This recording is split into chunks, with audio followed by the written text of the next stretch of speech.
Ya, entonces, esta está referida a la comunicación. ¿Cómo podemos mejorar la comunicación y las campañas de los movimientos no violentos? Tomando en cuenta, creo que está muy pequeño, que desde la no violencia, primero vamos, temas de no violencia, temas de comunicación.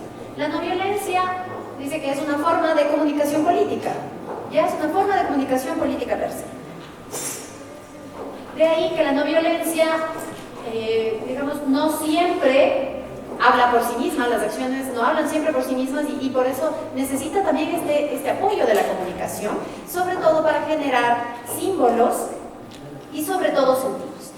Ahora, en el caso de la comunicación tenemos más bien que la comunicación genera significados. Entonces, ¿qué es lo que vamos a hacer? Vamos a tratar de combinar los dos para, tomando en cuenta la conceptualización que ya tenemos, comunicación no violenta combina el diálogo, entendido desde algo muy amplio, es decir, los relatos, las narrativas, los discursos, con la capacidad de transformación del sistema.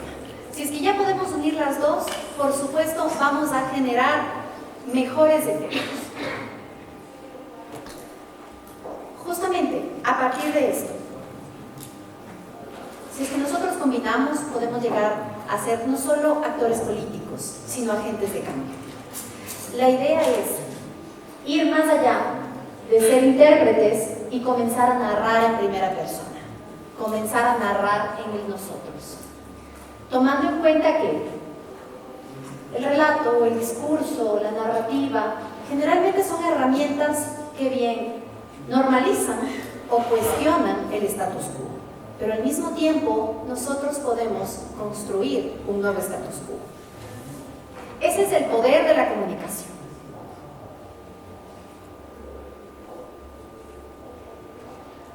Un ejemplo muy claro, algo de lo último que pasó en Bolivia a propósito de las elecciones. Entonces podemos generar, a partir de los mensajes, sentidos, símbolos, significados. Tal cual como en el caso de la marcha de Gandhi, con la marcha de la sal. Tenemos los tres elementos. Ahora también lo estamos replicando en el día a día, en nuestras luchas, en nuestras protestas. Otro ejemplo. Esto es de lo último que pasó en octubre aquí en Ecuador. Respeten la existencia o esperen resistencia. Cuando la mayor parte de la población violó el toque de queda y seguía resistiendo frente a todo lo que pasaba aquí. Ahora, estos temas de comunicación no necesariamente tienen que ver con mayores cantidades de dinero, pero sí con mucha creatividad, con mucha innovación. Este es un ejemplo, ni un grado más, ni una especie menos.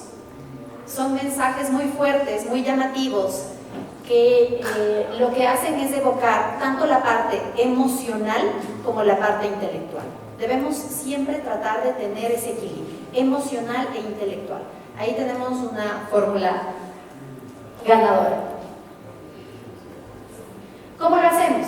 Primero identificamos una historia que conforma la cultura y normaliza el status quo. Como paréntesis, si bien es cierto, tenemos la información la podemos presentar ya sea a través de datos crudos, reales, numéricos, estadísticos, y por otro lado también la información la podemos pasar a través de historias. Ejemplo, storytelling. Nuestro cerebro no distingue cuando nosotros leemos una historia o nos narran una historia. ¿Por qué? Porque llega justamente a esos dos momentos, a esa combinación, tanto la parte emocional como la parte intelectual. Luego, ¿qué aspectos de la realidad son los que queremos cambiar? Y finalmente, si es que podemos ofrecer algún tipo de alternativas. Las alternativas que podemos ofrecer no importa si son acciones pequeñas, si son acciones cotidianas.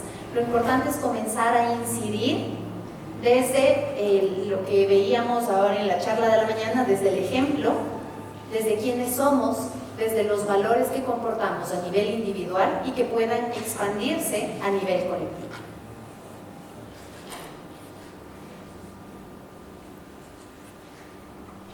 Muy brevemente rápidamente cuáles son estos elementos, las fases de la estrategia comunicacional. Primero, siempre tomar en cuenta los objetivos de las metas SMART. Ya lo tenemos claro del día de ayer, que tenían que ser específicos, medibles, alcanzables, realistas y tener una temporalidad.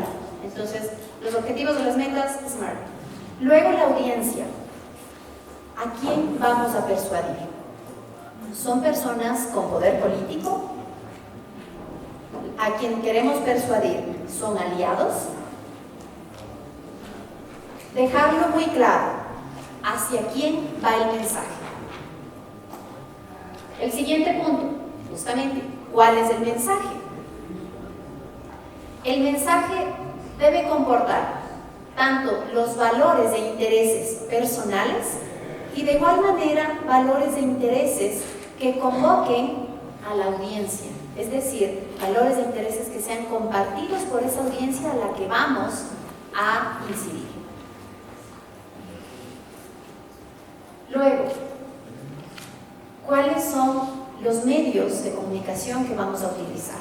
Tomando en cuenta qué medios son aquellos que tenemos acceso y por otro lado, cuáles son los medios a los que los otros, en este caso nuestra audiencia, presta atención.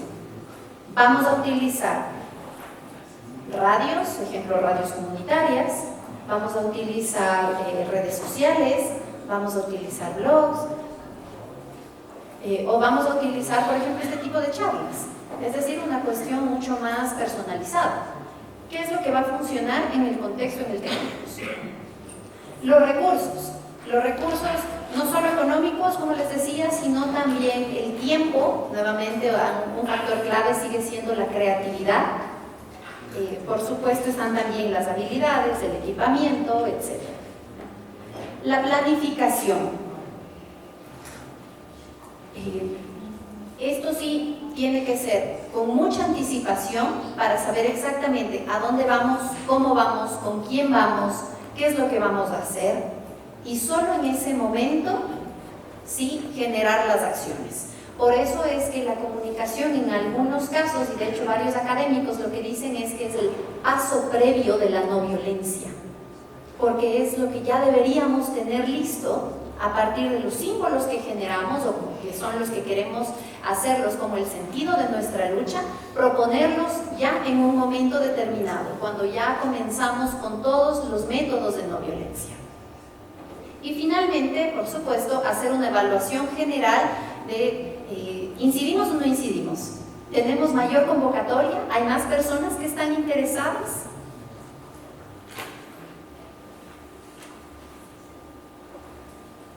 Algunos ejemplos que han sido mencionados durante la clase: chalecos amarillos en Francia, pico rojo en Nicaragua. Tal vez alguien pueda comentar muy brevemente de qué se trata. ¿Alguna persona de Nicaragua?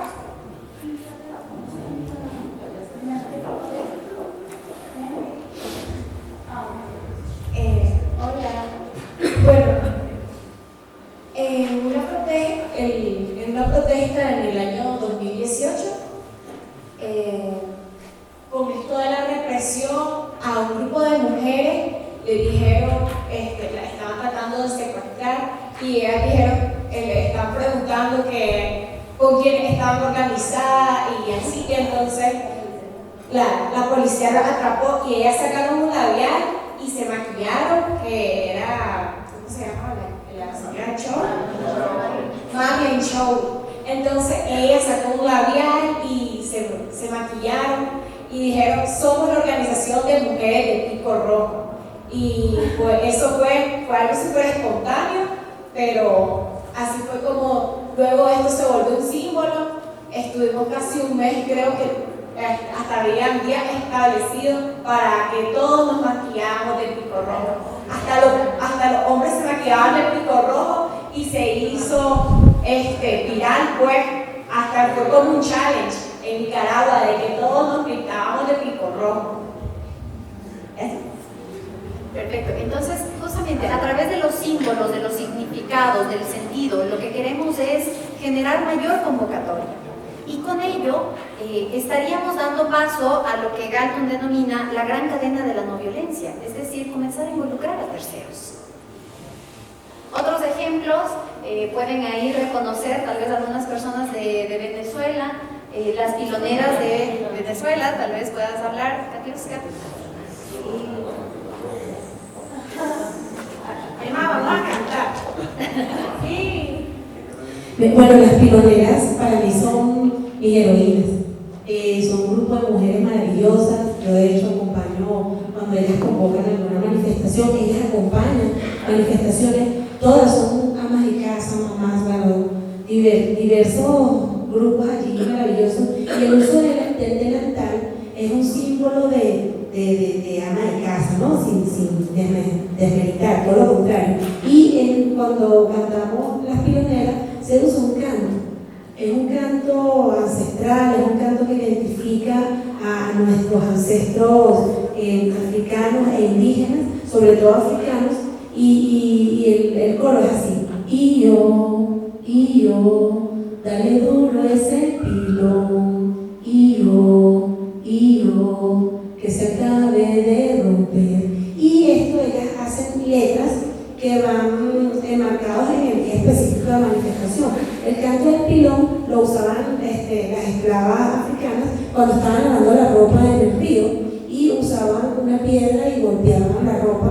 Entonces por eso es que el hecho de hacerlo es tan simbólico para las piloneras y a mí me encanta además. Es la energía cuando empiezas a cantar el canto del pilón, pareciera que vienen nuestros ancestros africanos y llegan. O sea, de verdad es súper mágico. Muchas gracias. Y finalmente la última imagen, pueden reconocerla, Mariel Francisco da Silva, en Brasil. Tal vez también tenemos una participante de Brasil, tal vez quiera comentar. No puedo denunciar.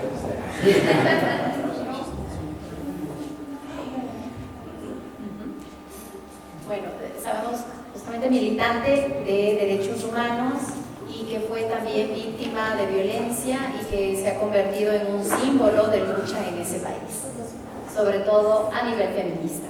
¿Qué quiere decir entonces? La comunicación está dada de diferentes maneras, no únicamente a través de relatos o discursos, sino también puede ser a través del arte, a través de manifestaciones corporales, etc. Entonces ahora, tal cual, utilizando sus palabras, también va a haber una especie de challenge en donde van a tener algunos materiales para que ustedes puedan también crear algún mensaje.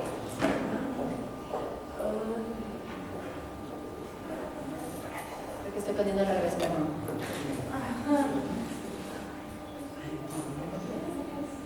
ahora. Bueno, sí. Tomando en cuenta esto, y muy brevemente también, ¿qué es lo que pasa a nivel de la tecnología? Tomar en cuenta que para cualquier tipo de comunicación que ustedes tengan o quieran proyectar, básico, 3 reglas. Primera, que tenga pasión, que sea emocionante. Segundo, que sea novedoso, que sea innovador. Tercero, que sea memorable. Ustedes van a vender sueños. No van a vender productos, no van a vender materiales, venden ideales. Si tienen esos 3, por supuesto, van a tener mayores posibilidades de éxito. Un ejemplo, tal vez no está muy claro. Está muy claro. Cuando salgas conmigo a la calle, nunca me sueltes la mano, nos pueden separar para siempre. Novedoso, emocionante y exacto. Sí, entonces es simple, es llamativo, es novedoso, como les decía, también mueve a la pasión, a las emociones. Y los recursos, como ven, no se requiere tanto. Lo que les decía, nuevas tecnologías.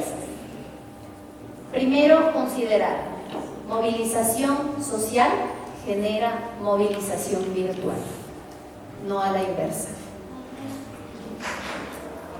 no nos enfoquemos exclusivamente en cuestiones virtuales, porque somos nosotros, las personas, las que movemos todas las cuestiones tecnológicas. Hay muchas ventajas que se han tratado con respecto al uso de las nuevas tecnologías en cuanto a la no violencia.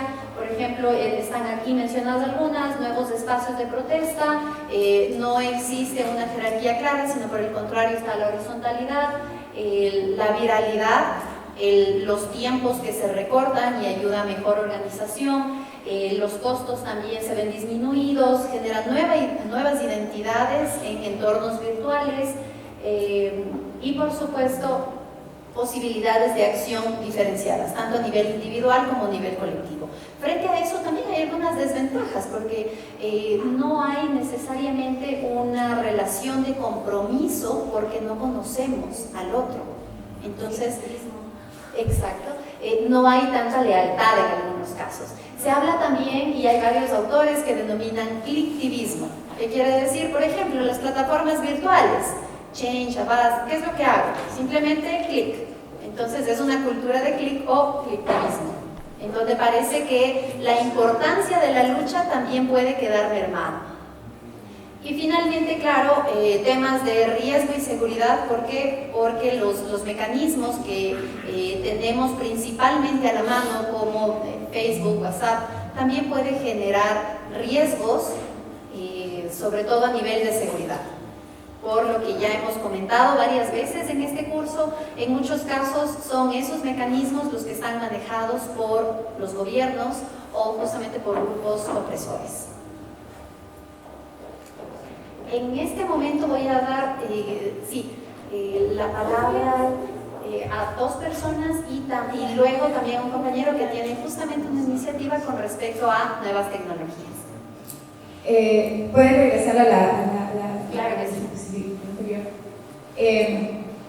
Yo solo quiero mencionar que a partir de una experiencia que yo tuve, me di cuenta que el culturismo definitivamente es una desventaja, pero que también no deberíamos de verlo tan críticamente. Es decir, si eso está asociado a una estrategia específica de comunicación donde está clara el objetivo, plataformas como la de Change.org o la de Avast u otras plataformas en donde solamente uno necesita hacer un clic para mostrar apoyo, pueden generar otro tipo de acciones. Es decir, ese tipo de elementos tienen que estar insertados en una estrategia más grande y pueden volverse puente. Por ejemplo, en una campaña que teníamos para la liberación de presos políticos, y específicamente se usó la imagen de una presa política que está, exacto, la de Maya, logramos 160.000 clics a nivel internacional, y de hecho entendimos un poco más cómo se organizaba la estrategia por países, cómo cambiar el lenguaje. Se utilizó esa plataforma no como decir, bueno, conseguimos tantas firmas, sino como una estrategia de que una vez que hace la gente clic, queda recibiendo correos a cada rato. Entonces, como una forma de estar informando, que es también parte de las campañas, y segundo, también generar ciertas acciones y ciertas llamadas a acción que están dentro de la posibilidad de acción de las personas que sabemos que no necesariamente van a salir a la calle. Y eso generó también muchas otras apoyos que ayudaron bastante a la campaña. Sí, muchas gracias. Precisamente por eso mencionábamos primero cuáles son las ventajas, porque no podemos dejar de lado toda esa fuerza que tenemos a partir de las nuevas tecnologías, y tomando el mismo ejemplo de las plataformas informáticas. De hecho, ¿qué es lo que pasa? Sí, en muchos casos es simplemente como un primer paso para generar acciones en donde ya no sea únicamente online, sino que más adelante genere también acciones offline. O por el contrario, que sean complementadas. Ahí sí tendríamos justamente como esta fuerza que va generando como un motor que va construyendo nuevas acciones dentro de una gran estrategia. Bueno, gracias por poner muy claros los puntos importantes para las campañas. Yo quería retomar el punto del storytelling, ¿no? Que es una herramienta bastante clave y que uno de los puntos, o si no los pasos principales, es como identificar las historias compartidas, ¿no? Identificar los sentimientos que hay detrás de las historias y luego eso puede desencadenar a una acción. Entonces, como ejemplo, en alguna ocasión en ese mismo tema teníamos un taller igual sobre storytelling y teníamos que hablar sobre lo que había pasado en el terremoto del 2016 en Ecuador y como que nadie quería compartir su experiencia, ¿no? Porque era muy fuerte la vida.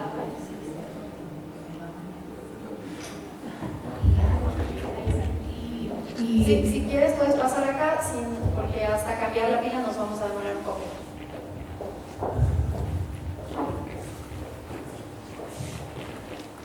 Gracias. Entonces, para ejemplificar cómo funciona un poco el storytelling, tenemos una actividad en la que había que hablar sobre lo que sucedió en el terremoto del 16 de abril y bueno, realmente para algunas personas fue bastante fuerte, ¿no? Entonces, tomando el caso o el punto de que hay que identificar historias compartidas, alguien del grupo se animó y dijo, bueno, a mí me pasó esto, ¿no? Cada una persona perdió su casa, su familia y todos los demás comenzaron poco a poco a contar lo que había pasado. Y gracias a esa experiencia, alguien que en verdad quiso contar lo que había pasado, ¿no? cómo se fue desencadenando la historia. Pero muchas veces esto es a través de historias de dolor, ¿no? Que uno tiene que saber transformarlas en algo positivo. Y esa es como la herramienta un poco del storytelling que se puede usar. Sí, muchas gracias. De hecho, precisamente luego de un alto nivel de violencia y de conflictividad, estas ideas de storytelling o el compartir las experiencias también pueden llegar a sanar a las personas, porque cada uno tiene su propia historia y cree que solo uno ha sido afectado de tal o cual manera. Pero el momento que conoce que los demás también tienen historias compartidas, pues ya se crea una identidad mucho más grande. Entonces, sí, puede tener como muchos beneficios y también muchas utilidades.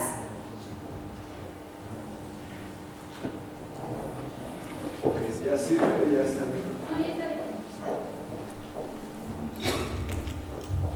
Bueno, gracias. En esta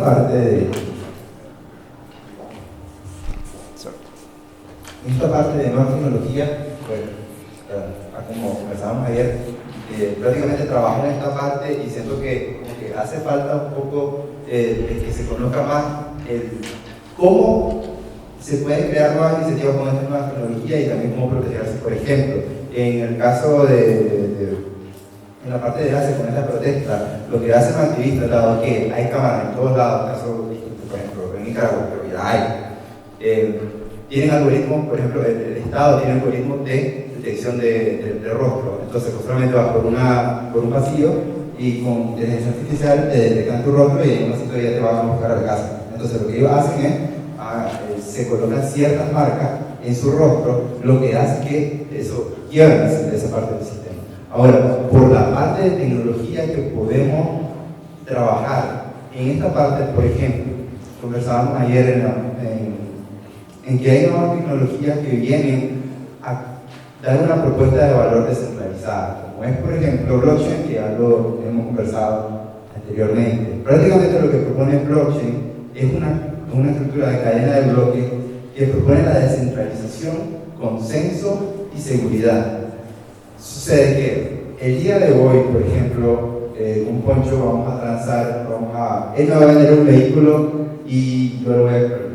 Entonces, lo que sucede es que actualmente tenemos que tener un tercero en el que confiar porque nosotros no confiamos entre nosotros. Entonces, lo que propone blockchain es que a través de contratos inteligentes son un conjunto de instrucciones que se tienen que seguir para que eso se dé, sin tener una confianza en un tercero.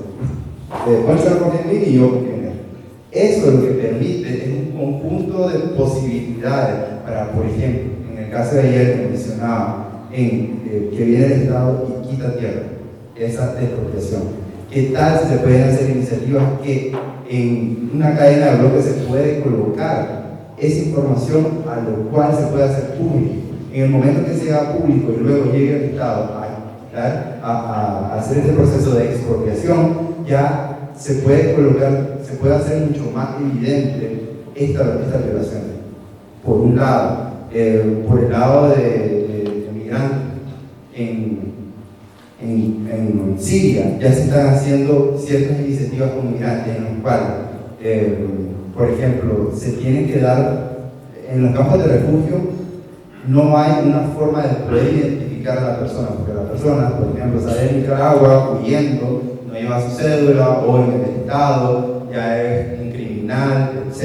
Entonces, digamos, si no tiene ningún documento, porque si lo va a solicitar el Estado, primero que lo echen preso o que no se va sin ningún documento, crear estas nuevas herramientas que permitan abordar eso de una forma descentralizada, sin un Estado que esté regularizando eso, que haya consenso entre las múltiples partes.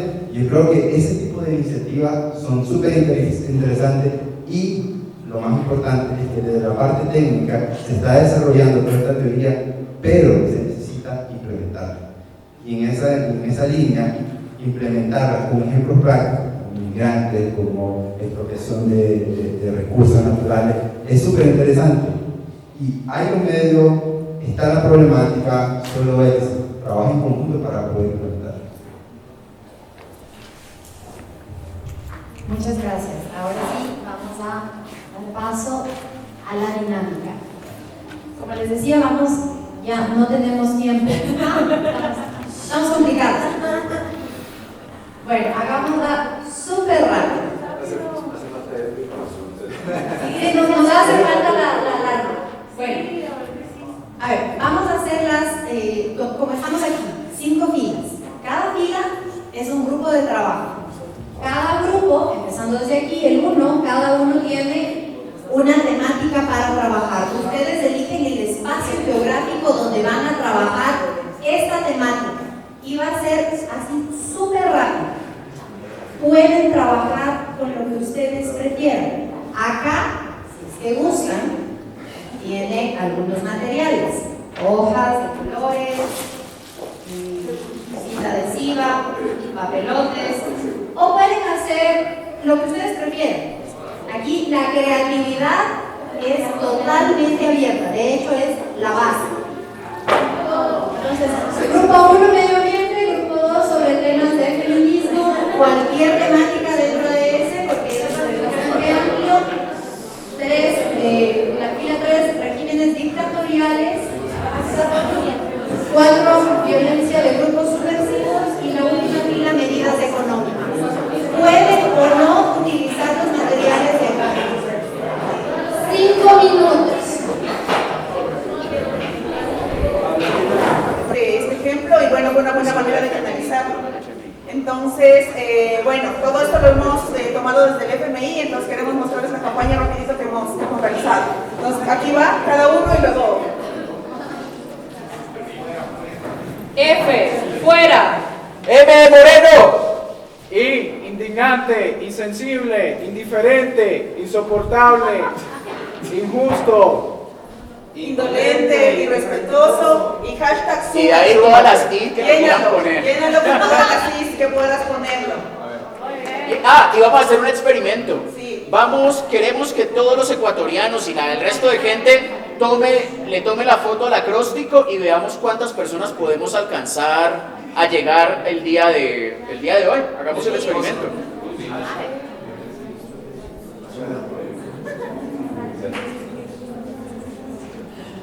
¿Breve? Listo, gracias. Siguiente grupo. Lo vamos a dejar pegado acá en la pared.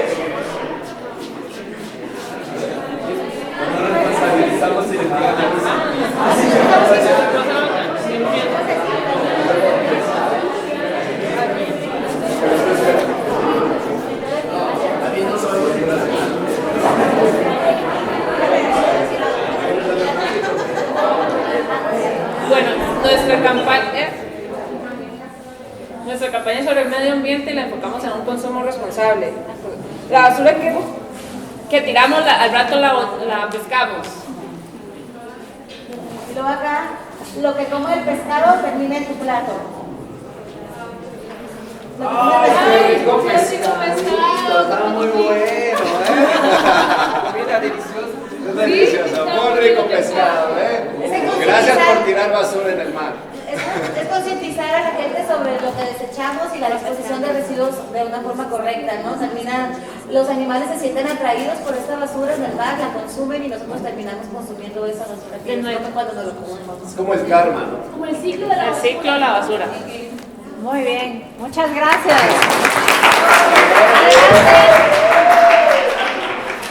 Siguiente.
No.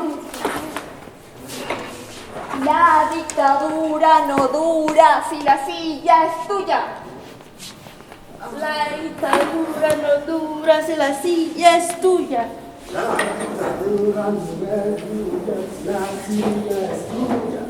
La dictadura no dura cuando la silla es tuya. La dictadura no dura si la silla es tuya. La dictadura no dura cuando la silla es tuya.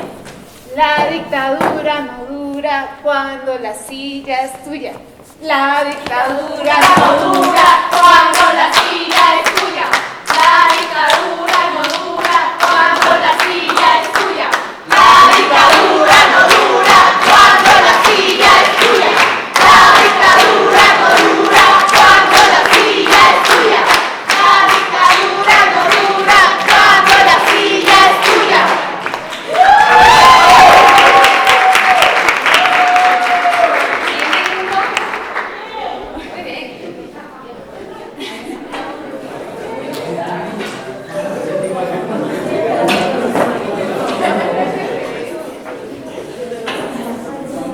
¿Ustedes lo van a hacer desde allá?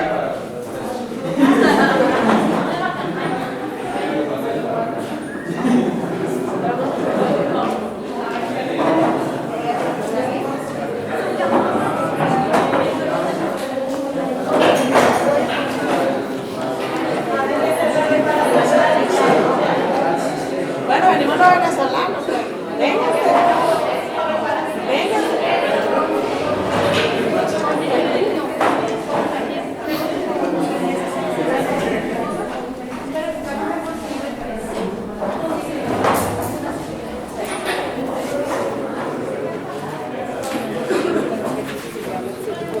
Sí.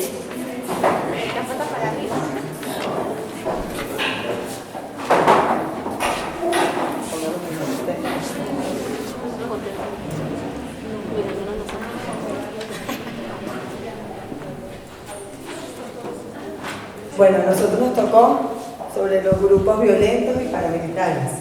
Nosotros quisimos hacer una campaña creativa, pero llegándole a ellos con mensajes fuertes. Generalmente nos fuimos hacia el tema de Venezuela, porque a nosotros nos ataca en paralelo tanto los grupos colectivos como los grupos militares, el SEBIN, que es la policía política, el DIESIN, que es la policía militar, pero siempre están los colectivos de la mano, tanto en la universidad como en las protestas creativas, como en las protestas de los hospitales. Y nosotros quisimos hacer un mensaje fuerte, sin gritar, sino simplemente pararnos, verlos a ellos a la cara, porque generalmente ellos siempre están tapados. Nosotros quisimos demostrarles que uno, siempre vamos a estar dando la cara. Dos, que también nuestra lucha es por ellos, porque sabemos la necesidad que siempre ellos van a tener con el tema, por lo menos, de las medicinas. Y uno de los mensajes que pusimos fue: si yo tendría la medicina, ¿tú me atacarías?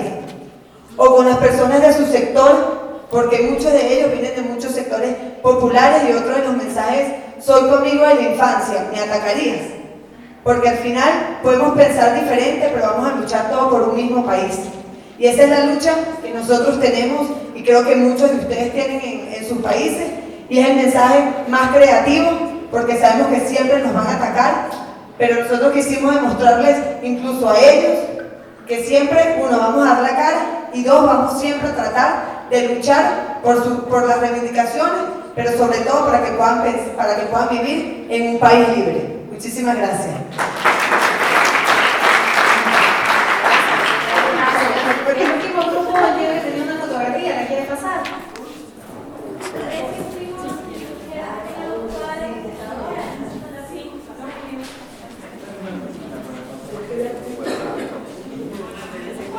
Bueno, no hay problema.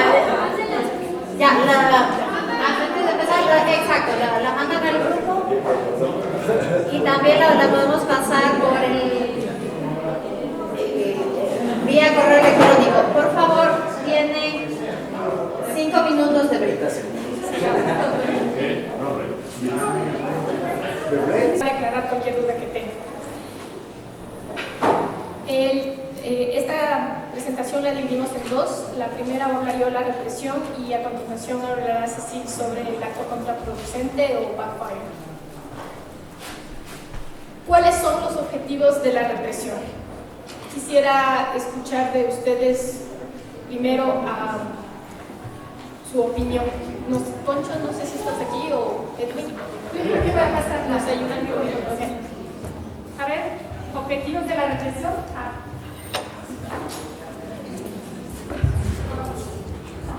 El callar la manera diferente de pensar del otro y de manera rápida.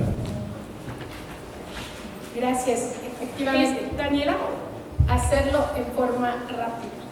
Daniela y Grismel, y después Cintia. Causar miedo e inhibir la participación ciudadana. Método de discusión. Grismel y después Cintia. Grismel, allá. Sí, solo las 4 para poder avanzar, pero quiero que vamos a seguir, como va a seguir haciendo, tratar de hacerlo lo más participativo posible con ustedes para que participen. Sí, sería intimidar y diluir a la población para que no puedan expresarse ni manifestarse de ninguna forma. El prolongar el poder y posicionar la fuerza. Aquí Cintia está acá adelante, gracias.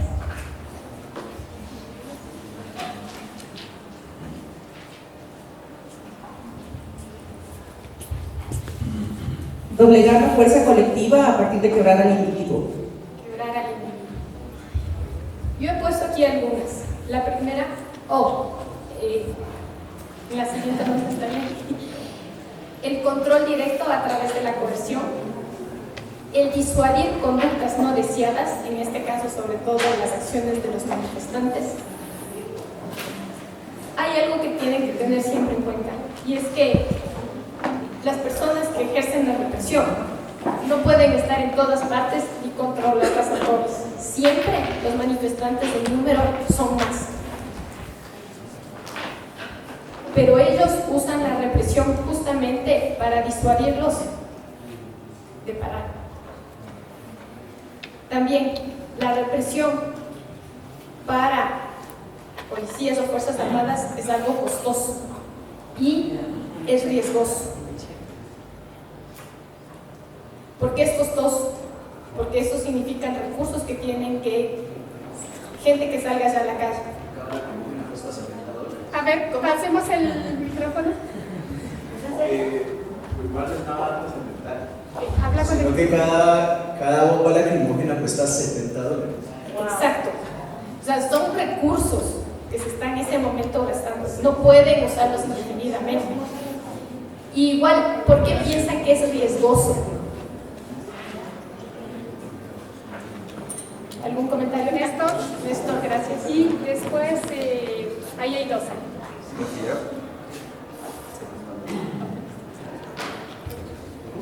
Considero que es riesgoso porque en el momento que se manda a las turcas o parlamentarios o etcétera, estas personas por lo general tienden a ser de una educación baja, entonces es difícil poder controlar a este grupo de personas, de decirle, vayan a reprimir, pero no saben en qué momento este grupo de personas pueden hacer una acción que desencadene en algo contraproducente para el mismo Estado.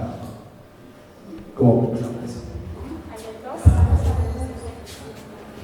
Y después Jerónimo, y ahí que representan el monopolio legítimo de la fuerza delegado al Estado. Entonces, el que reprime es otro ser humano que está ahí parado, que no puede, al menos si es que se basa en temas de derechos humanos y es coherente con la formación, en el Ecuador, ¿no es cierto?, no puede reaccionar y es visto como el malo de la película. Entonces, es complicado cuando respetan los derechos humanos. Tienen todas las de perder, porque son menos y porque depende de los que están del otro lado el respeto o no. El rato que el que está manifestando se da cuenta que le puede vulnerar al que está controlando, todo se sale de control. Entonces, por más que tenga un arma de fuego y empiece a disparar, es la posición más débil, es lo que yo creo. allá detrás había... Yo creo que es riesgoso, más allá de los riesgos obviamente físicos y para la salud que existe tanto de lado, es porque al menos desde la parte que ejerce la represión implica costos políticos súper fuertes. Y uno de los riesgos mayores es la pérdida de la legitimidad, la pérdida de la popularidad, la pérdida del apoyo, y creo que eso es el mayor riesgo que los gobiernos que ejercen la represión enfrentan, y es creo que tal cual lo que pasó acá con el gobierno de Moreno. Y Jerónimo, con esto seguimos. Hay algo básico de la represión que es una forma de castigo, y en la forma de castigo me refiero a que le tratan de meter una respuesta negativa a una acción de protesta, y eso queda marcado en el subconsciente del ser humano, no es consciente. Cada vez que vos vas a una protesta, inconscientemente, si ves a la policía, es un símbolo negativo y hace callar a las masas. Hay una línea muy delgada entre cuando la represión ya no puede retirarse, o sea, ya no puedes como gobierno decir ya no voy a reprimir al pueblo, sino que la única opción es, mientras más reprimís, más vas a tener que reprimir para controlar y mantenerte en el poder. O sea, se vuelve un negativo tan fuerte que no hay vuelta atrás como gobierno. Ya, digamos, en Nicaragua, si se retira la represión, de igual manera él no gana un capital político, sino que ya queda anulado y solamente de esa manera lo puede mantener en el tiempo, entonces no es sostenible tampoco. Algo muy importante tener en cuenta es que normalmente los gobiernos reprimen más mientras más consideran que en peligro está su poder. Ahí se ejerce mayor represión, y en el caso de Nicaragua creo que eso es claro de lo que acabas de decir. Pero, ¿qué factores limitan el uso de la represión? El primero lo mencionó mi compañero del fondo, el costo de legitimidad, pero no solo a nivel nacional, sino a nivel internacional. Tienen que recordar que actualmente vivimos en un sistema internacional totalmente centralizado, globalizado, y la gente de otras partes del mundo están viendo lo que están haciendo estos gobiernos. Entonces no hablamos de hace 100 años que un gobernante podía hacer lo que quería, digamos, con el pueblo, y solo el pueblo podría rebelarse, pero estamos hablando de un mundo globalizado donde la gente y otros países presionan a esos gobiernos, y el costo es de los dos lados. La pregunta va nuevamente para ustedes. Quisiera escuchar sus comentarios. Lo primero puse porque ya lo habían mencionado.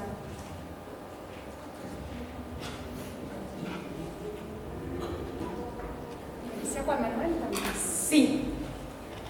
Los costos económicos, sí. El costo económico. También la cuestión de la legitimidad que tiene con las fuerzas No hables sin micrófono porque si no, no te pueden traducir.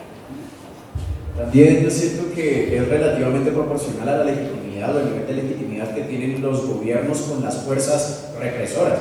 Quiero decir, si llegamos a un punto de acción o de resistencia civil en donde la policía y el ejército empieza a romper filas y no le hacen caso al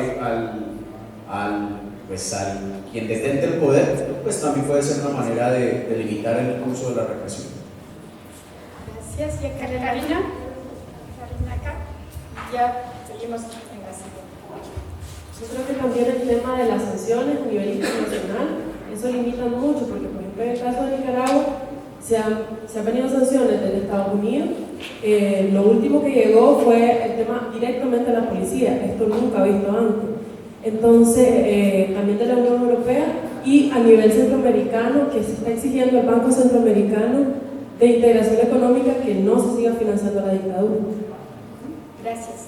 Sí, efectivamente, existe la posibilidad de no cooperación o defección. Yo hago aquí una diferenciación entre estas dos palabras, porque la primera se refiere, yo sigo dentro de la policía o dentro de las Fuerzas Armadas, pero no coopero, porque estoy moralmente entendiendo lo que los manifestantes están reclamando. Entonces simplemente puede ser, si está el manifestante ahí, no lo va a apresar o de alguna forma lo va a ayudar, entonces no está cooperando. Y lo otro es de defección, que es ya un acto más público, donde muestra que no apoya al grupo de represión al que representa. También existe la posibilidad de no cooperación. El día de ayer hablábamos de los pilares del poder. Y esto es muy importante, sobre todo en el caso, por ejemplo, de funcionarios públicos. ¿Ustedes han pensado qué pasa si los funcionarios públicos deciden no trabajar?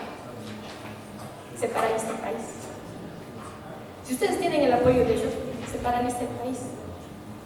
Entonces, no es solo que pensar, o sea, es el ejercicio que hicimos de ayer de las herramientas y el grupo que hizo sobre pilares del poder. Es muy importante hacer este ejercicio, porque existen diferentes pilares que cada uno tiene un peso muy importante y que puede afectar directamente al gobierno. Finalmente, lo que también mencionaron, costo en términos de recursos y falta de capacidades. ¿Sí? Aquí estamos entendiendo la represión hacia afuera de las instituciones gubernamentales, ¿verdad? Sí. Porque también existe la represión a lo interno de las fuerzas gubernamentales, por ejemplo, para prevenir que algunos de estos factores tengan tanto impacto. En Nicaragua, por ejemplo, se sabe que mucha gente dentro de las Fuerzas Armadas tienen también mecanismos de represión interna, porque están muy claros de estos factores. Y esos mecanismos incluyen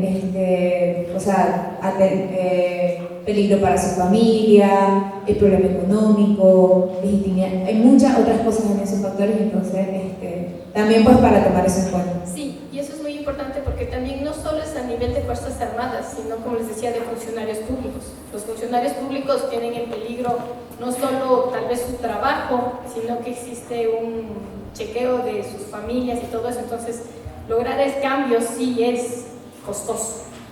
¿Hay un comentario? Sí, precisamente en la misma línea. Aquí en el Ecuador, sobre todo durante los 10 años del gobierno de Correa, los funcionarios públicos tenían la obligación, porque era una obligación, en horas de trabajo, si había una marcha en contra del gobierno, los funcionarios públicos debían salir a marchar en favor del gobierno. No importaba cuál era su pensamiento o qué querían ellos tenían que ir en pro del gobierno. Entonces hay una serie de medidas de represión interna para evitar, en efecto. Y por eso la medida de ayer es súper importante, porque atenta precisamente contra el sector público. Y el sector público que sabe que si no va, o sea, no va a haber una colectividad para no ir. Gracias. Yo creo que este último factor que mencionaron las anteriores compañeras, creo que se repite mucho en muchos de nuestros países, por lo menos en Venezuela, lo que hacen con los trabajadores públicos es hacerles firmar. Cuando llegan a sus trabajos, cuando se van o cuando hay una marcha, los enumeran para que puedan ir tanto a las manifestaciones, a las marchas, y como los gobiernos han perdido popularidad, porque ciertamente hay un porcentaje que se ha perdido, entonces ellos lo que buscan es marcar, y obviamente tanto a los funcionarios públicos como a la policía también lo utilizan con el tema de la comida. Juegan con la educación, la comida, la medicina. Entonces ese creo que es un factor también importante, no solo la represión de afuera, sino la represión interna hasta de sus mismos cuerpos y militancia.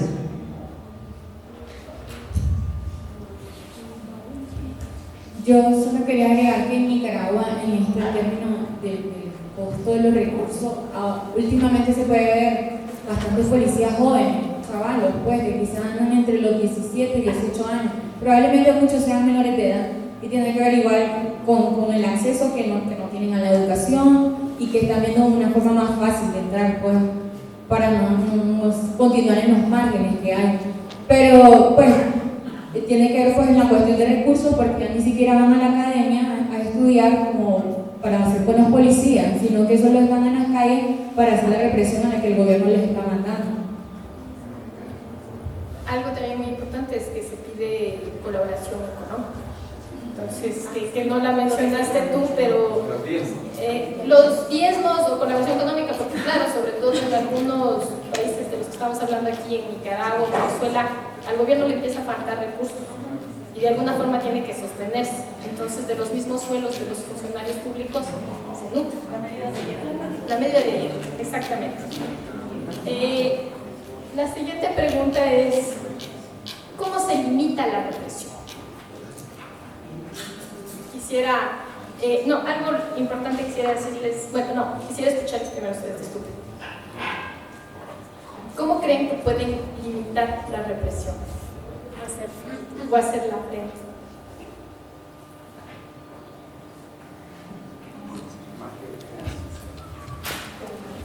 Se me ocurre que cambiando el lenguaje con acciones creativas. Es decir, cuando iban a cambiar la Constitución acá hubo mucho, antes de que venga el Papa me acuerdo, hubo mucho estas marchas en la tribuna de los Chiris y había mucha gente. Y cuando iban a reprimir, el tipo que comandó el operativo policial hizo todo al revés. Los derechos humanos te dicen que tú no debes tener la barrera de policías avanzando paso, paso, paso y acorralando a la gente. Esos hicieron exactamente eso. Yo estaba de los dos lados en ese momento específico porque mi esposo es oficial de policía y tenía que estar del otro lado y yo estaba protestando. Entonces, claro, yo ese rato me acerqué, le abracé y le besé a mi esposo. Y la gente se quedó como, y bajó la intensidad de todo. Y entonces yo creo que este tipo de cosas que te cambian completamente la lógica pueden ayudar y pueden romper. Se me ocurre. Aquí gender primero, después Jerónimo. Y después identificación. Empiezo con gender, Jerónimo, Carlos. Sí, yo pienso de que la base fundamental para limitar la represión es la organización. Porque muchas veces nosotros al escuchar la palabra represión pensamos solo en ataques policiales, por así decirlo, hacia la sociedad civil, pero hay muchas formas de represión. O sea, en Nicaragua llegamos hasta el punto de que se le denegaba la atención médica a las personas manifestantes heridas. Entonces, a través de la organización se desarrollaron mecanismos de seguridad para ver las rutas, por ejemplo, de las marchas, para que cada quien conociera qué tipo de rutas iban a tomar, medidas de seguridad como estar acompañado, como llevar kits básicos de la atención médica, y la organización a través, por ejemplo, de que cuando el gobierno respondió denegando la atención médica, se organizaron a médicos, personal de salud y estudiantes de medicina para atender a esos manifestantes heridos, a través de los recursos de la misma población que donaba víveres, medicamentos y otras cosas. Entonces, para mí, la base fundamental es la organización desde la sociedad civil. Sí, muchas gracias. Eso es muy importante lo que acabas diciendo. Hay diferentes formas de represión. no solo la investigación. Quiero citar algo que nosotros hicimos en un momento en Nicaragua y era cambiar la estrategia de protesta. Entonces, y vuelvo a los boicots. Los boicots aseguraban de que la gente, nosotros medíamos las acciones en bajo, mediano y alto riesgo, bajo, mediano y alto resultado. Y los boicots al final son la manera más, con el menor esfuerzo, el mejor resultado. Entonces, la gente no puede tener represión cuando no sabes quién dejó de comprar, o sea, no puedes trazabilizar eso. Y al final eso es muy importante. Y lo otro, esa es una manera no disruptiva. La manera disruptiva de limitar la represión es cuando en realidad te organizas y creas un enjambre de actividades alrededor del país, porque no tienen la capacidad de reprimir todo. Entonces, cuando no tienen la capacidad de reprimir todo, el ganar de nosotros como oposición es cuando no logran reprimir uno de los eventos. Y esos enjambres de actividades han disminuido por el mismo terror, pero en este momento sancionada la policía, ya no tienen la plata de Petronic, están siendo, e incluso yo estoy viendo un paso donde ya están amenazando directamente al ejército de Nicaragua con sanciones directas hacia ellos. Yo creo que la sanción de la policía era un mensaje para el ejército y no para Daniel, porque no se ha pronunciado al respecto. Entonces, creo yo que en este momento la contraparte que nosotros tenemos que hacer es comenzar a hacer esto en enjambre, y así ellos van a tener una limitante que está clara. O sea, ellos no tienen cómo canalizar transacciones en este momento. La policía no puede ser un órgano financiero, o sea, no puede recuperar plata porque no tienen la capacidad para hacerlo. Entonces tienen estos problemas ahorita, y si aprovechamos eso y hacemos enjambre en todo Nicaragua, no van a poder hacerlo. Entonces son como las dos maneras: o hacer acciones que no tienen peligrosidad, o le subís el nivel a las opciones disruptivas y te vas por ahí, pues, pero para eso necesitas una gran organización y participación ciudadana también. Sí, y Juan Manuel.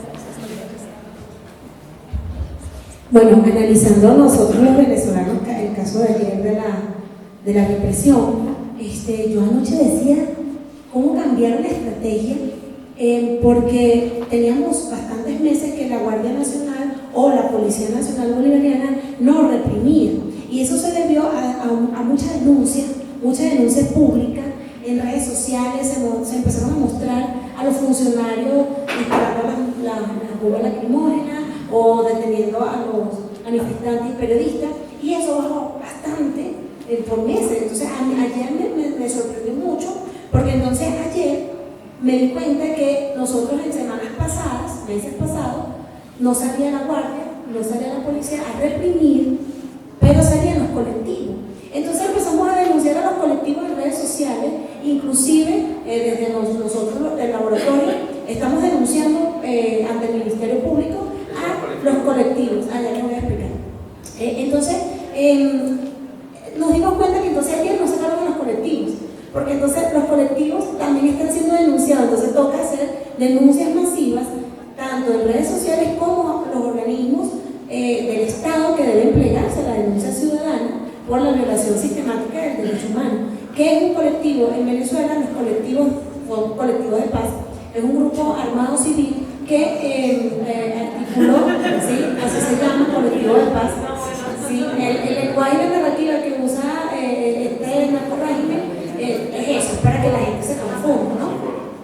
Entonces ellos fueron creados por Chávez, y luego están bajo el mando de Nicolás Maduro, pero han tomado fuerza en estos últimos 5 años. La fuerza es tan brutal que ellos usan las armas contra los civiles desarmados, ¿no? Entonces estos colectivos infunden terror ante una manifestación pacífica, no violenta, y ya cuando alguien ve a los colectivos, es más, ellos ya no se encapuchan. O sea, ellos lo hacen con conciencia, con apoyo de las fuerzas policiales, con apoyo de los organismos estatales. Ellos actúan impunemente. Entonces nosotros yo veía ayer y decía, ok, ahora cambiaron la estrategia. Ahora no son los colectivos los que agreden, sino la Guardia Nacional. Entonces nos toca seguir denunciando, creo que a diario. Entonces creo que se limita la represión visibilizando en todos los medios que podamos. Sí. Juan Manuel, y ahí nos toca Juan Manuel, ahí era la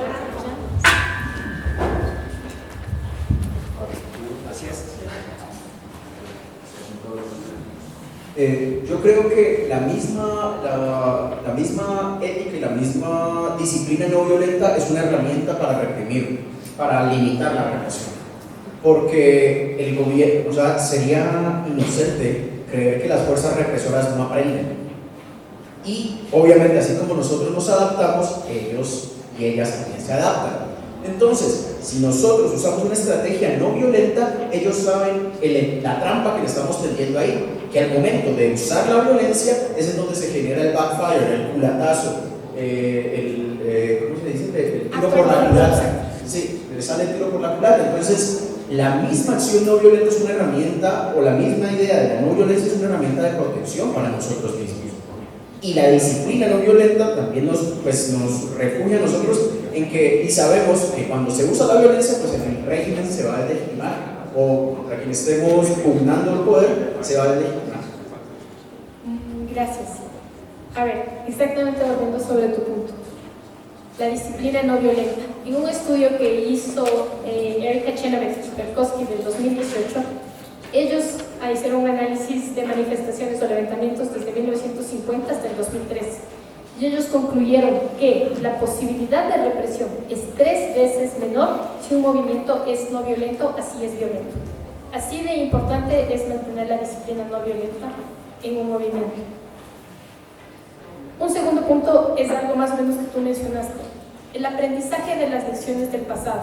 Si en el pasado, por ejemplo, en una demostración en las calles fueron altamente represivos, hay que aprender y desarrollar otras estrategias, otras tácticas para que no se repita ese tipo de represión. Hay que aprender de lo que ya se está viviendo, cómo ellos actúan, cómo ellos, el otro lado también lo hace. Adaptar las tácticas, sobre todo lo que tú mencionabas, tácticas de dispersión. Somos muchos más, no pueden estar en todas partes. Si se dispersan, es muy difícil controlar. Esto es muy importante en el caso de manifestaciones y sobre todo cuando se utilizan los métodos de comunicación. Si en las manifestaciones participan gente, mujeres, niños, ancianos, diferentes grupos etarios, hombres, mujeres, eso afecta más porque no están mostrando solo es una marcha de mujeres o es una marcha de hombres, sino se representa como si fuera de toda la sociedad.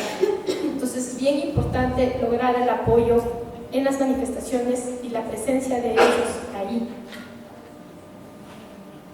Este punto lo toma Galton de Gandhi, que ya lo habló, se refiere a la distancia social. Es más o menos lo que acaba de mencionar, no recuerdo que es la profesora de la PUSE, sí, tu nombre, Lorena, gracias.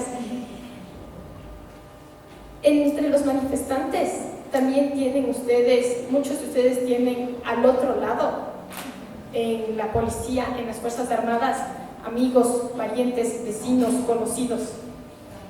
Y eso es una herramienta básica para evitar la represión, porque ustedes tienen directo contacto con eso, pueden acercarse, pueden convencerles, pueden promocionar la reflexión dentro de los oficiales o de la policía. Entonces, reducir la distancia social, encontrar los lazos. En el caso, les voy a poner un ejemplo, en el caso del movimiento indígena, por ejemplo, durante el levantamiento de Mauá, ellos hicieron eso, fueron con las tropas y les dijeron, pero ahí está mi primo, ahí está mi tío. Era muy difícil para ellos reprimirlos, porque mucha gente que pertenece a la tropa tiene origen indígena. Entonces utilizaron esos lazos étnicos para evitar la represión y muchos se rebelaron y dijeron, yo no puedo disparar ni siquiera una bomba lacrimógena contra mi comunidad. Tratar de que la represión se vuelva contraproducente, que es algo que va a profundizarse, sí. Y lo que mencionó Katiuska, que era la comunicación, hacerlo visible, hacerlo público. Yo sé que en muchos países los medios están controlados por el gobierno, pero tenemos las redes sociales y también existen muchas veces radios que se rebelan y que abren los micrófonos. Nosotros tuvimos este ejemplo en el 2005 con el Radio La Luna, donde abrió y dijo, le trataron de cerrar, le cortaron la luz, les cortaron el agua, pero la gente salía a protestar para que le dejen seguir funcionando. Y eso movilizó a miles en las capitales.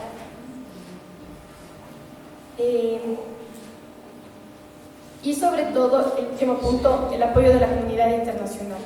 Se tienen que buscar los lazos con organismos internacionales, ONGs, que están dispuestos a interceder por su misión, por sus causas, con el gobierno. Ellos pueden ser un canal muy importante para presionar que la represión sea limitada.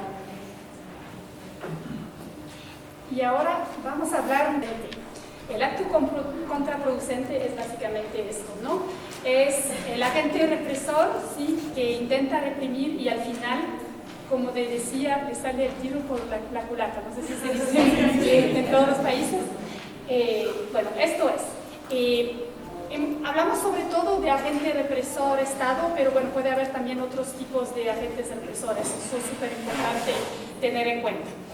Yo por eso prefiero usar de manera general los gobernantes, aunque a veces no es como el mejor término. Primero, para entender cómo funciona el acto contraproducente, esto es backfire en inglés, la traducción cambia de una persona a otra, pero tal vez como la mejor traducción es el acto contraproducente, es cómo hacemos que esa represión se vuelva contraproducente. Entonces hay que entender primero qué quieren los gobernantes mediante la represión y luego qué tienen que hacer los movimientos de resistencia civil para enfrentarse a ello. Entonces, eso va vinculado a lo que explicaba Belén. No quieren tener muchos costos de legitimidad, eso es súper importante, entonces eso toman en cuenta. Entonces, ellos, por ejemplo, van a adaptar sus estrategias a esto. No quieren, por ejemplo, que estén miles de medios de comunicación, por ejemplo, viendo lo que están haciendo cuando cometen barbaridades. Por ejemplo, no quieren hacer a la luz, visible a la luz pública, graves violaciones a los derechos humanos, porque esto obviamente enseguida tendría costos. También el tema de los costos materiales, no hay que olvidarlo, costos materiales son los que mencionaba Juan Manuel, y también inclusive costos humanos, porque la policía está en cierto número, las Fuerzas Armadas igual, por ejemplo en un estado, entonces tienen que pensar de forma estratégica con la represión. Y lo que quieren lograr con esto, alguien decía miedo, básicamente lograr que la gente obedezca. ¿Sí? Ahora, ¿qué van a hacer los gobernantes cuando reprimen justamente para reducir la indignación y la posibilidad de que este acto se vuelva contraproducente? Primera cosa, van a tratar de encubrir. Entonces, ¿cómo encubrimos la acción? Primero, haciendo, por ejemplo, que no aparezca en los medios públicos, tratando de que fuera, por ejemplo,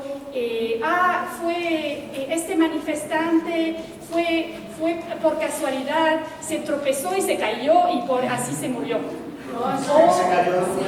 Eso pasó. Sí. Bueno, no vamos aquí, por favor. Sí, yo estoy dando ejemplos. Ustedes lo pueden, después si quieren pueden como dar muchos ejemplos porque estoy segura que tienen bastantes. Entonces, encubrir la acción puede ser de diferentes maneras. Esto, por ejemplo, ocurrió durante un caos que todo el mundo, había muchísima gente y por eso este manifestante, por ejemplo, murió asfixiado. Ese tipo de cosas, ¿sí? Encubrir.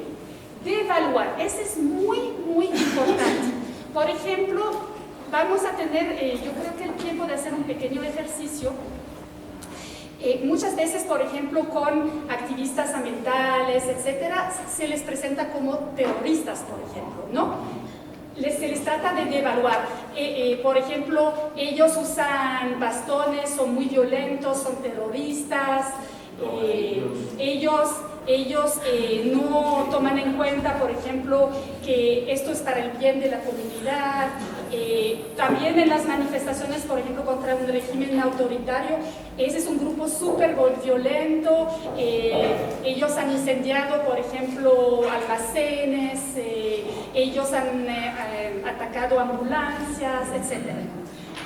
Y esto es súper importante tomarlo en cuenta porque va también muy vinculado al tema de la disciplina no violenta, porque a veces no es que eso no suceda, sino que ¿qué va a hacer el agente represor? Enfatizar eso. Va a decir, todos los manifestantes queman tiendas, todos los manifestantes queman ambulancias, todos los manifestantes hacen daño a personas mayores, todos los manifestantes están impidiendo a gente que necesita, por ejemplo, trabajar para sobrevivir, acudir a sus puestos de trabajo. Entonces, eso es de evaluar, ¿sí? Entonces vamos a tratar de generalizar, por ejemplo, la conducta de 1 o 2, o si no, simplemente cuando, en algunos casos, como etiquetar a un grupo siendo terrorista, lo que sea, ¿sí? Reinterpretar lo que sucedió, minimizando, culpando, incriminando a las víctimas. Por ejemplo, esos manifestantes estaban con bastones y estaban pegando a la policía se defendió. Y a veces inclusive tienen imágenes de respaldo. Esto es reinterpretar. Entonces, ponemos la culpa, es como, ahí hay muchos activistas feministas. Cuando hay un femicidio es que tenía una falda muy corta. Este es devaluando la víctima, entonces por eso la mataron. O sea, por favor, eso es lo que está sucediendo. Uno trata de hacer eso como casi poniendo la culpa en la víctima. Esto lo trata de hacer el agente represor. Utilizar los canales oficiales para aparentar justicia. Entonces, cuando, por ejemplo, el agente represor tiene que, a veces sucede, que admitir que algo ha pasado, entonces va a tomar medidas, lo que podríamos decir, cosméticas. Bueno, voy a conformar una comisión de investigación del caso para dar a luz. Entonces ahí se tranquilizan los manifestantes porque va a haber una comisión de investigación, ¿sí? Es este tipo de medidas. ¿Claro? Intimidar o recompensar a las personas involucradas. Esos nos mencionaron 4 personas de este tipo de casos. Por ejemplo, en la policía recompensa a quien, por ejemplo, reprime, le damos la tarjeta para la comida, mayores posibilidades de educación, o el contrario, intimidamos. Si tú no haces esto, vas a perder tu trabajo, tu familia está en riesgo, etc. ¿Sí? ¿Qué quieren ahora los movimientos de resistencia civil? Frente a eso también tienen que pensar que se debe hacer justamente para volver este acto un acto contraproducente. Entonces, aumentar los costos de la represión. Ahí hay varias maneras. Hacer que la represión reduzca los niveles de obediencia. En vez de que infunda miedo, que la gente deje de movilizarse, al contrario, ¿sí? Disuadir los gobernantes de usar la represión. ¿Cómo se hace esto? Hay un académico muy conocido que ha trabajado durante años y años sobre esto, y es Brian Martin. Estoy segura que algunos de ustedes lo conocen. Y él ha producido una lista que llama la lista de los 5 R. Y los 5 R's responden a lo que trata de hacer el gobernante para tratar de minimizar la indignación frente al acto de represión. Entonces, 1, revelar. Revelar, tratar de mostrar realmente lo que ha ocurrido. Entonces, ¿cómo podemos revelar? Por ejemplo, los manifestantes pueden ir ahora con los celulares que tienen cámara, por ejemplo, tratar de cubrir esto y de hacerlo público. Y sobre todo, importante es el tema de la injusticia. Es súper importante para movilizar apoyo que el acto represivo se vea como un acto injusto, no merecido. Si, por ejemplo, el manifestante viene encapuchado, con bastones y todo esto, obviamente la gente tal vez puede tener duda si realmente no se mereció, por ejemplo, que la policía respondiera pegándolo. Pero si es una persona discapacitada, por ejemplo, que estaba ahí nomás y que le pega a la policía, o sea, yo creo que no hay duda que esto es injusto, porque él no tenía hasta los medios para cometer algo en contra de la policía. Eso es súper importante. 2. Para mantener los 5 R's, puse como una palabra que tal vez no se usa mucho en español, pero la idea es validar. ¿Se acuerda del otro lado? Era el contrario, era hacer que las víctimas de la represión perdieran como su validez, digamos que casi que se justificara por qué son víctimas de la represión. Entonces, ahí el contrario. Esa era una madre de familia que perdió un ojo en la manifestación, ella estando en una sentada, por ejemplo. Esto está obvio que esa persona no se merecía el trato. Cuando, por ejemplo, dicen, estos son terroristas, hay que buscar justamente revalidar a esas personas. Estas no son terroristas, son personas que actúan de forma absolutamente pacífica. No usan ninguna violencia, por ejemplo, ¿sí? Entonces, esto es lo que se llama redimir o revalidar. Mostrar que las personas no se merecen el acto de represión.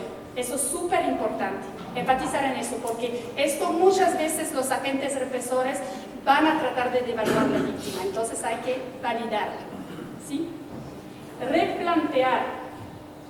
Replantear es el gobierno, por ejemplo, si es el agente represor o cualquier agente represor, lo que va a tratar de hacer si se defendió, por ejemplo, la policía. Si fue eso en un acto de confusión, etcétera. Entonces, ¿qué hay que hacer? Tratar a través inclusive de medios alternativos, etcétera, de replantear la situación. Eso no fue así. Eso fue una situación de injusticia. Esto es lo que estaba ocurriendo. Y este acto de represión es absolutamente injusto en estas circunstancias. Redirigir. Movilizar apoyo. Ahí, por ejemplo, mencionaba Belén el apoyo internacional.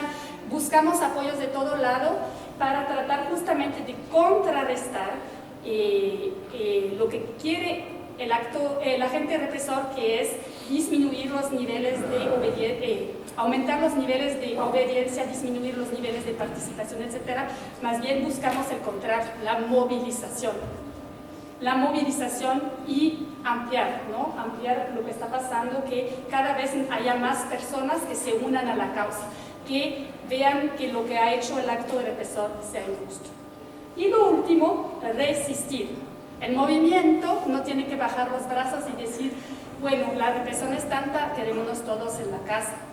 Hay diferentes maneras de hacerlo, de la resistencia, pero la resistencia básicamente va a haber muchas medidas de parte del agente represor y hay que mantenerse firme. Eso es lo que se llama, ¿se acuerdan el primer día en la cena de bienvenida hablábamos de la perseverancia, la resiliencia? Es la palabra que más se usa. Esto es súper importante para que el acto se vuelva contraproducente. Ahora, unas consideraciones importantes. El acto contraproducente a veces no tiene, o sea, depende, a veces tiene resultados inmediatos y a veces no. Puede tener resultados a más largo plazo. Entonces es súper importante ver el acto contraproducente no como un evento, sino un proceso. Ahora yo les cedo la palabra para comentarios, preguntas y luego vamos a hacer un ejercicio para aplicar esto. Justamente van a tener una situación y ustedes van a tratar de que se vuelva contraproducente. A ver, preguntas, dudas, comentarios, les escuchamos.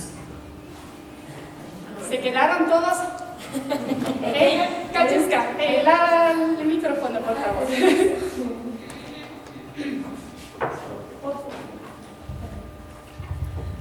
Es que hay demasiado que decir. En Venezuela hay un caso de un joven, de Omar Lander. Él era uno de los símbolos de la resistencia, y sigue siendo uno de los símbolos de la resistencia. Y él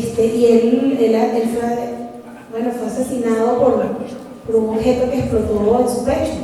Y hasta el día de hoy, el desgobierno dice que fue por imprudencia de él, que él manipuló este objeto y él se autoinmoló. Pero los que estaban ahí dicen que no fue así. Entonces, ¿hasta dónde la verdad algún día saldrá a la luz? No lo sabemos, porque este es el caso más emblemático. De hecho, su rostro encapuchado con una botella en la mano y una flor es el símbolo de la resistencia en Venezuela. porque este niño el día de la madre llevó esta botella, que era la botella Molotov, con una flor, y él le dedicó ese día de la madre que estaba luchando a su madre y a todas las madres venezolanas, y meses después asesinado, ¿no? Entonces, ¿hasta dónde la verdad saldrá a la luz? ¿Hasta dónde este cuerpo represor? ¿No? Son como esas disyuntivas que siempre nos vienen a la luz, y lo que hablaban de minimizar a la víctima. Yo fui golpeada por tener una bandera de Venezuela en alto, y eso también es otra acción del represor. O sea, esta persona no corre, entonces yo la voy a reducir. O sea, ella no está cometiendo ningún tipo de violación, porque ahí no había ni siquiera al tránsito, no había.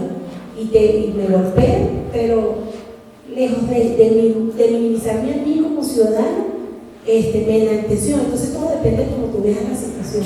O sea, unos tenemos la capacidad de ser resilientes, otros nos aterramos y desaparecemos de la escena.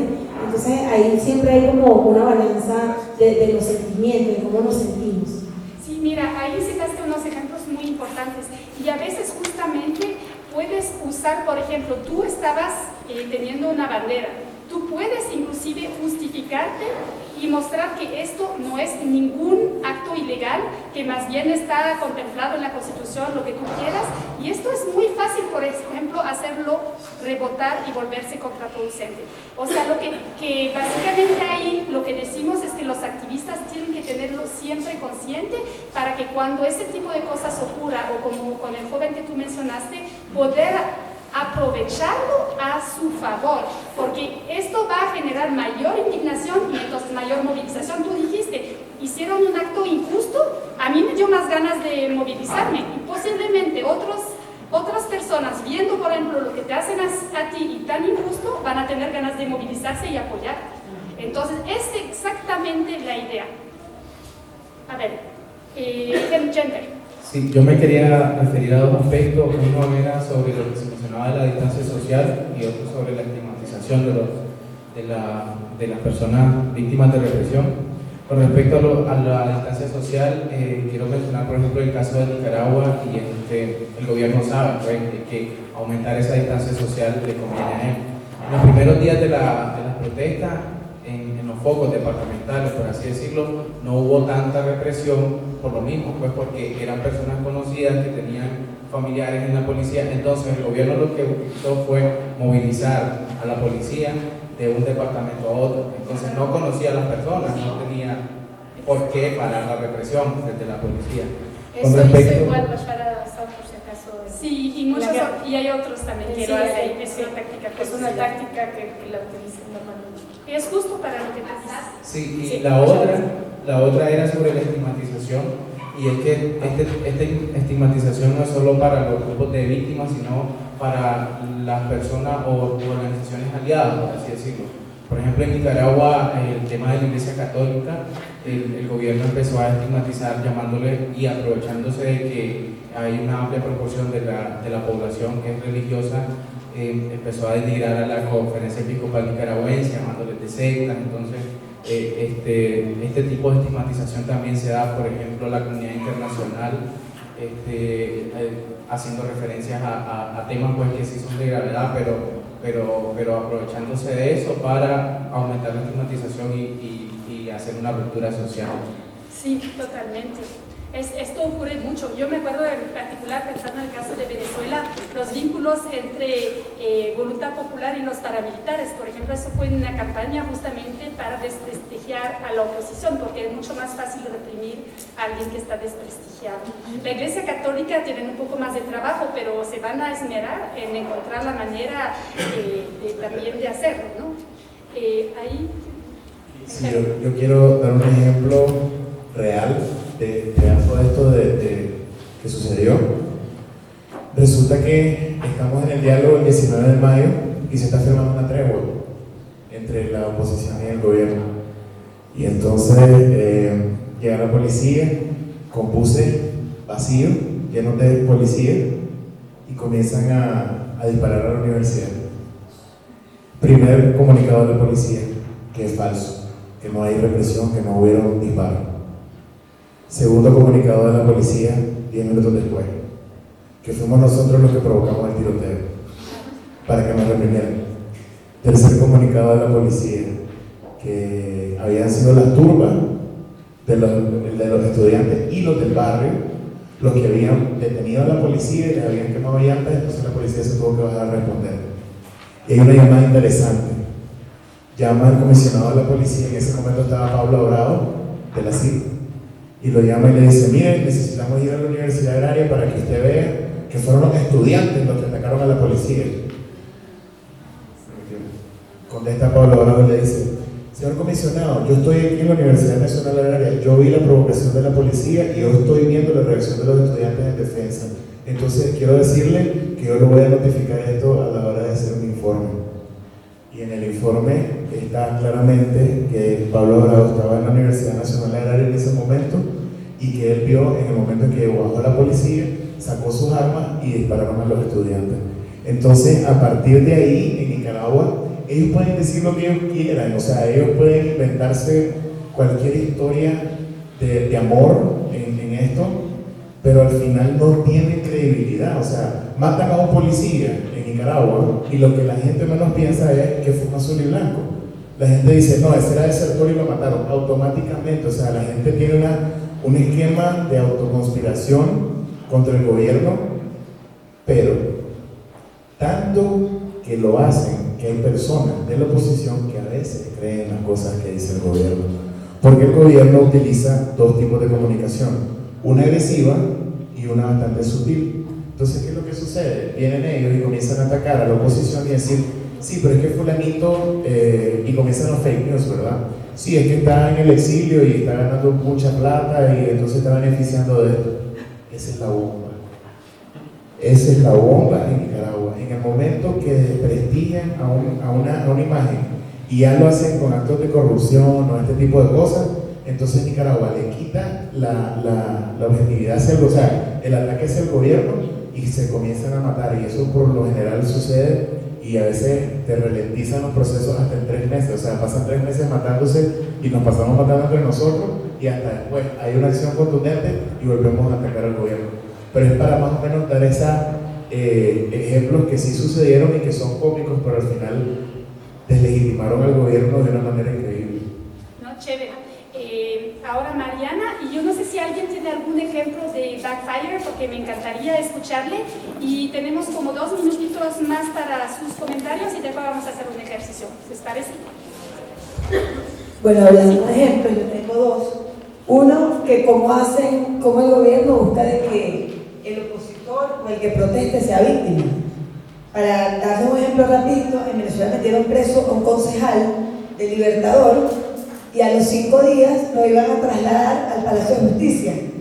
De repente nos llaman a todos diciendo que el concejal se había suicidado. Y resulta que el concejal lo lanzaron a un piso 8 de la policía militar. Y cuando empezaron a hablar los mismos policías, es muy contraproducente porque los que hemos estado presos sabemos cómo es esa ventana y es difícil cuando tú estás esposado que te metas por esa ventana. Y resulta que ellos vendieron, bueno, que el concejal estaba deprimido y cuando le hicieron todos los exámenes, 1 estaba asfixiado, 2 tenía golpes en la cabeza, en los brazos y 3, bueno, cuando nosotros llegamos evidentemente vimos el cuerpo, algo completamente difícil. Pero ahí vemos cómo ellos quieren jugar con la mente de nosotros y cómo mucho de lo que dice Jerónimo, ellos se lo creen. Y con un ejemplo contraproducente, nosotros una vez en la universidad, ellos siempre apenas salíamos, ellos nos atacaban directo, porque sabían que nosotros podíamos retroceder y ahí nos desgastaban. Y nosotros lo que hicimos fue hacer una cárcel inmensa, hicimos de cartón y nos metimos más de 200 estudiantes ahí. Y cuando ellos llegaron a reprimirnos y decían: ay, ¿qué vamos a hacer ahora? Y nosotros todos con pancartas y duramos más de 10 horas ahí. Y ellos decían: ay, ¿cómo los sacamos de ahí? Y ahí es cuando tú te pones a ver que está todo lo que hemos hablado. 1, ¿cómo te reinventas tú? 2, ¿cómo ejecutamos el tema de la creatividad? Y 3, ¿cómo le devolvemos eso? Que cuando ellos llegaron todos con los antimotines, al final tuvieron que separar los escudos y sentarse a vernos a nosotros. Y ahí es donde nosotros creamos todo esto, todo lo de la R, y es importante como que reinventarnos la resistencia y la resiliencia para poder avanzar. Excelente, muchas gracias, Mariana. Hay Andrea y Gabriela, y con eso después pasamos al ejercicio.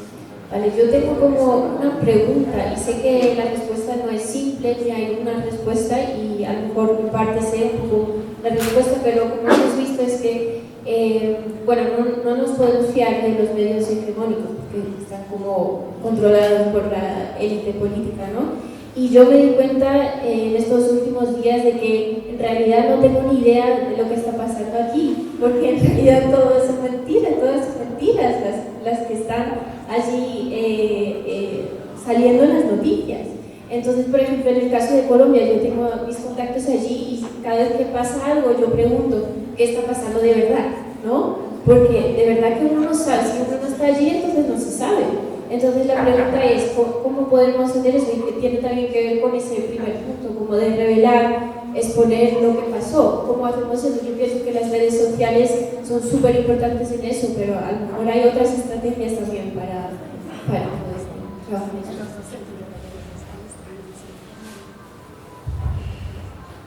Yo quería comentar una experiencia que habíamos tenido en Bolivia después de la renuncia de Evo Morales. Todavía seguían los conflictos y estaban los aliados del gobierno, del anterior gobierno, y estaba la policía reprimiendo estas marchas.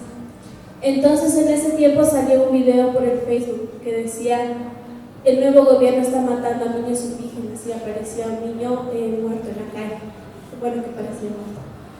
2 días después salió un niño diciendo: soy José Martín, no soy un niño indígena y no estoy muerto. El niño en la calle que estaba tirado.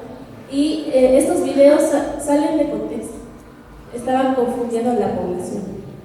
Y así se viralizan los videos.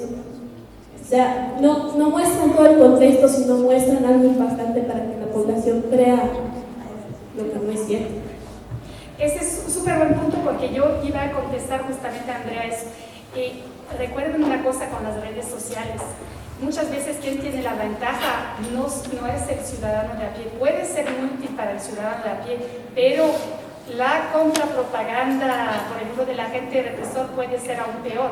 Ese tipo de cosas que menciona Gabriela es muy común, y hoy en día inclusive hay estudios que dicen que quien tiene la ventaja es justamente, por ejemplo, los gobiernos. Entonces hay que tener cuidado. Las redes sociales no es la panacea, y inclusive a veces desinforman un montón, y lo estamos viendo con todo. Entonces es difícil, hay que escoger también en las redes sociales. Lo mismo que hay que hacer con los medios de comunicación ortodoxos, porque también hay cosas en los medios de comunicación ortodoxos que son correctas, ¿no? Hay hechos. Entonces es en todo, hay que usar, yo creo, sobre todo el sentido crítico de uno mismo para tener sentido de la información. No todo es negativo, no todo es positivo de un medio a otro, pero lo que es muy importante, o sea, el punto aquí, es que los movimientos de resistencia civil, si se enfrentan a una propaganda, por ejemplo, en los medios de comunicación masiva, tienen que enfrentarlo por otros medios, ¿sí? Ya, eso es súper importante. Ahora voy a ceder la palabra a Belén y vamos a hacer el ejercicio. Sí, solo quería decir lo que dijo al principio que me parece muy importante. Cuando hubo la dictadura en Argentina, con Videla y nosotros, cuando hubo la dictadura en Chile, muchos de los militares pensaron que podían hacer lo que querían y que no iba a pasar nada. Y cuando salió Pinochet, existió ese acuerdo de que no pasó nada, y también en el caso de Argentina había de borrón y cuenta nueva, y nosotros no quisimos nada. Pero el tiempo, la Comisión de la Verdad ha demostrado, y eso lo saben, y por eso me refiero, porque los militares de los otros países de Latinoamérica saben que eso puede volver y pueden ser juzgados en un futuro. Entonces es algo que ellos lo tienen inconscientemente y saben que en el rato que están violando derechos humanos, puede ser que el gobierno en ese momento tenga todo el poder, pero pueden ser juzgados internacionalmente. Sí, eso quería que por favor lo tomen en cuenta por lo que tú mencionaste al principio. No, es súper importante el punto de Belén. Ahora quiero que digan un número hasta 6. 1, 2, 3. No, bueno. 4. 5. Daria 6.